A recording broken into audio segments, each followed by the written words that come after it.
Na akkor... Jó, oké, megyek már, ne izgulj. Megyek.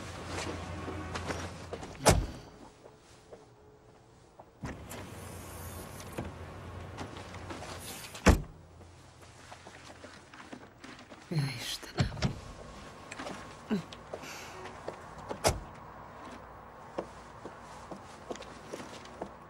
Mi van? Elkísérlek, baj? Gondoltam valahogy elköszönünk egymástól.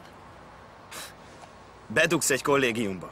Elbaszod az életem, és még búcsúzkodnál? Hé! A nagykorúságom előtti napon felhívlak, de esküszöm, akkor fogunk utoljára beszélni! Végre nem látom a gusztustalan, maszatos szádat, miközben zabálsz akár egy disznó, és leszarom az Alzheimer kódodat, a nevetséges csicsás ruháidat, amitől egyenesen hány ingerem van! Nem hallom az ócska dumádat, nem látom a szaros díszeidet, nem hagyom többé, hogy manipulálj! Légy boldog magadban!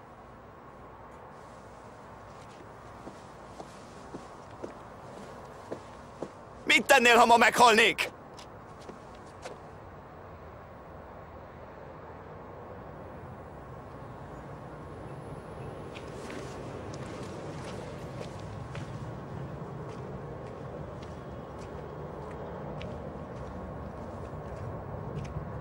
Holnap meghalnék.